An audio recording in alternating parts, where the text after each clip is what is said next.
दोस्तों, आज हम लोग एल नीनो प्राकृतिक परिघटना पे बात करेंगे। जिस तरह से एल नीनो को लेकर समाज में भय और आतंक का माहौल बना हुआ है, उसकी वास्तविकता के बारे में भी बात करेंगे। देखिए, इसी महीने जून में भारतीय मौसम विभाग आईएमडी ने आधिकारिक रूप से घोषणा किया कि प्रशांत महासागर में एल नीनो की स्थिति विकसित हो चुकी है और दक्षिण पश्चिम मानसून के दौरान इसके और मजबूत होने की संभावना है। हालांकि इसके पहले भी नोआ और जापान के एटमॉस्फेरिक रिसर्च सेंटर ने इसके बारे में बताया था, लेकिन आईएमडी ने थोड़ा सा इसमें विचार करके और थोड़ा सा देर से बिल्कुल सर्टेन होने के बाद ही इसके बारे में बताया है। यह घोषणा ऐसे समय में हुई है जब विश्व पहले से ही वैश्विक तापमान का सामना कर रही है, चरम मौसमी घटनाएं बढ़ रही है दुनिया में, जलवायु परिवर्तन का प्रभाव अब तो बिल्कुल स्पष्ट रूप से दिखाई दे रहा है। और भारत की बात करें तो भारत तो कृषि प्रधान देश है। आज भी लगभग आधी कृषि जो है मानसून पे निर्भर है। तो ये स्वाभाविक बात है कि अगर मानसून गड़बड़ होता है तो संपूर्ण कृषि और सारे के सारे फूड चेन पे इसका असर पड़ता है और फूड स्कार्सिटी होने की भी संभावनाएं होती है। लेकिन आप सोशल मीडिया पे देखेंगे, यूट्यूब चैनल पे देखेंगे, कुछ समाचार माध्यमों में देखेंगे कि सुपर एल नीनो शब्द का प्रयोग किया जा रहा है, जिससे लोगों में भय और भ्रम दोनों बढ़ गया है। इसलिए यह समझना आवश्यक है कि एल नीनो वास्तव में क्या है, इसकी पुष्टि कैसे होती है और इसके संभावित प्रभावों को किस प्रकार समझा जाना चाहिए।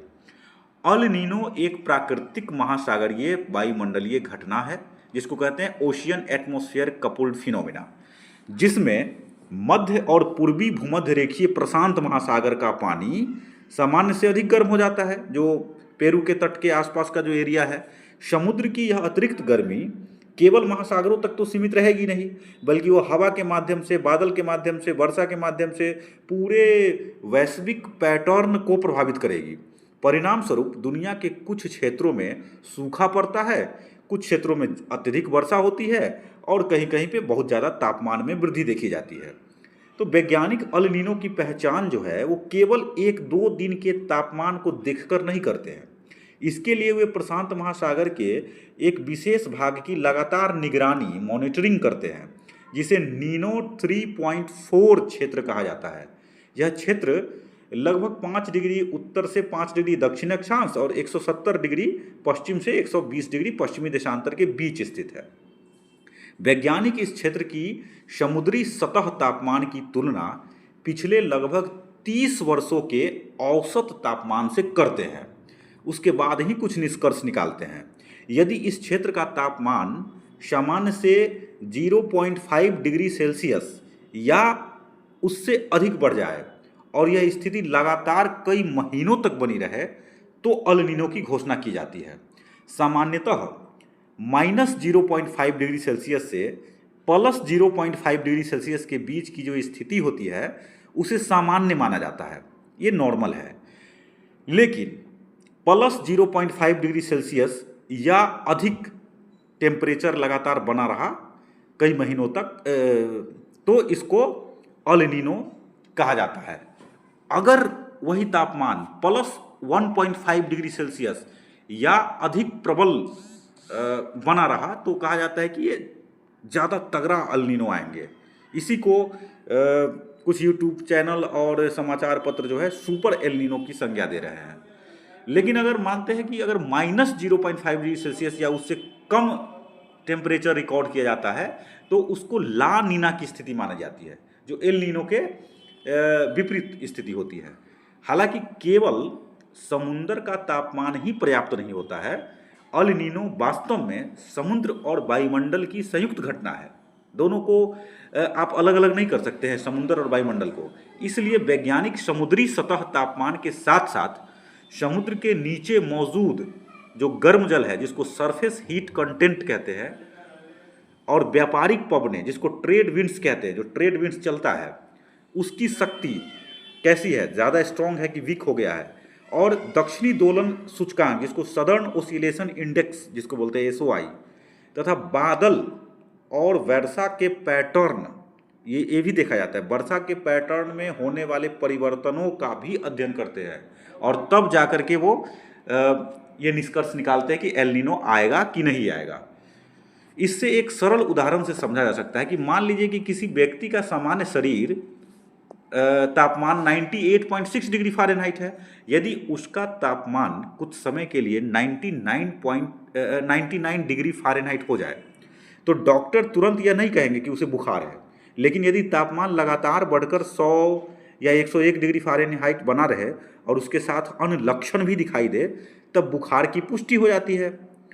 ठीक इसी प्रकार यदि नीनो 3.5 क्षेत्र का तापमान कुछ दिनों के लिए थोड़ा बढ़ जाए तो वैज्ञानिक उसे अल नीनो नहीं मानते। लेकिन जब तापमान लगातार कई महीनों तक सामान्य से 0.5 डिग्री सेल्सियस या अधिक ऊपर बना रहता है और साथ ही अन्य वायुमंडलीय संकेत भी उसका समर्थन करते हैं तब अल नीनो की आधिकारिक घोषणा की जाती है। जून 2026 में यही स्थिति देखने को मिली। आईएमडी के अनुसार नीनो 3.4 सूचकांक प्लस 0.5 डिग्री सेल्सियस की सीमा से ऊपर पहुंच चुका है। साथ ही प्रशांत महासागर की सतह के नीचे बड़ी मात्रा में गर्म जल मौजूद है जो आने वाले महीनों में सतह पर आकर अल नीनो को और मजबूत कर सकता है।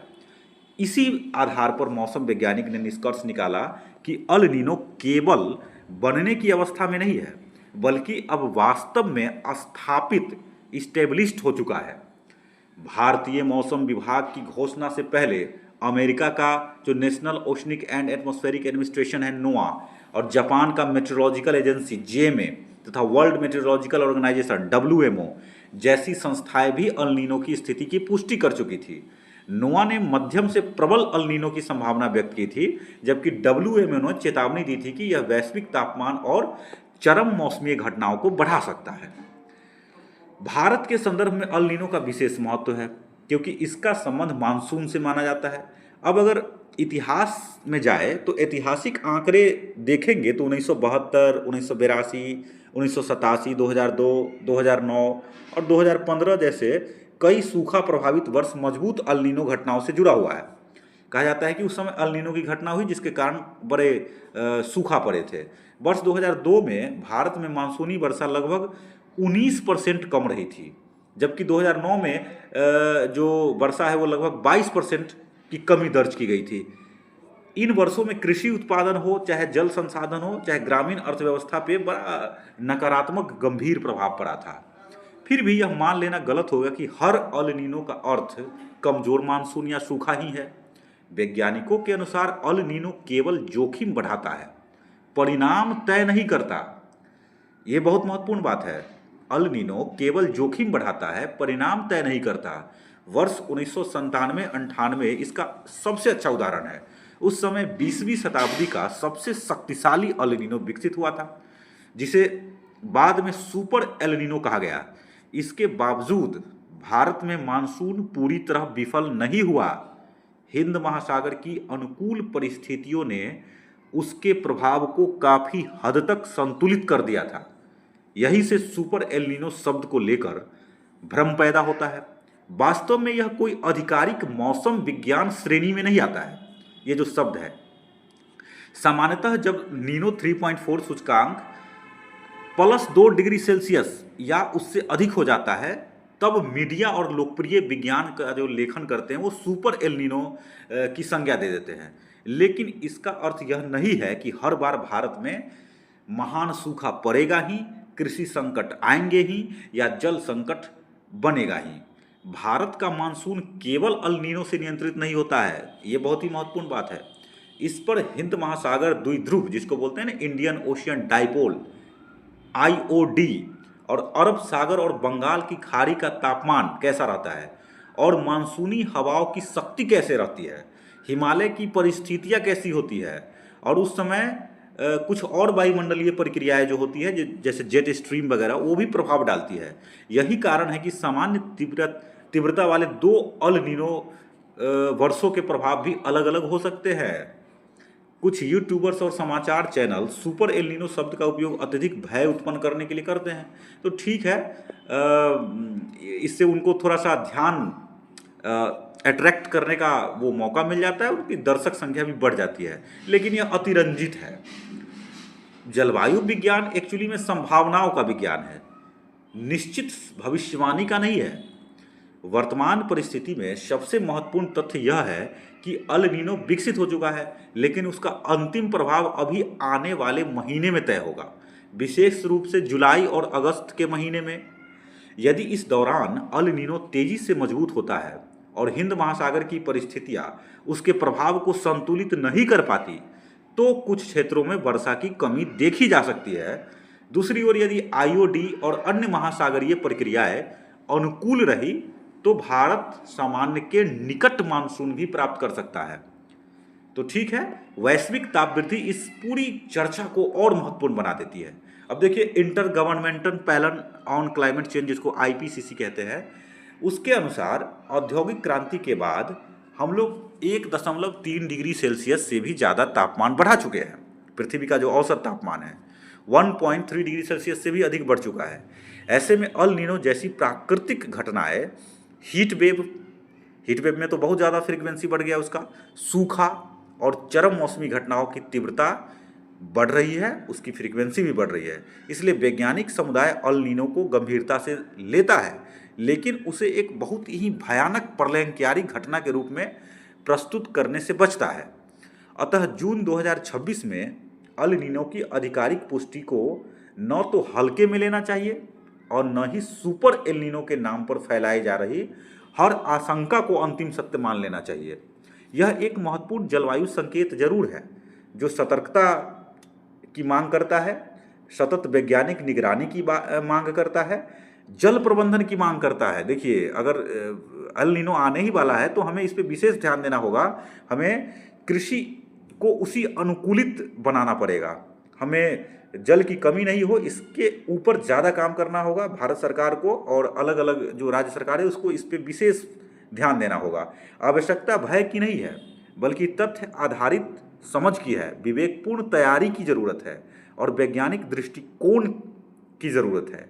यही दृष्टिकोण हमें जलवायु परिवर्तन के इस अनिश्चित युग में अधिक सक्षम और सुरक्षित बना सकता है।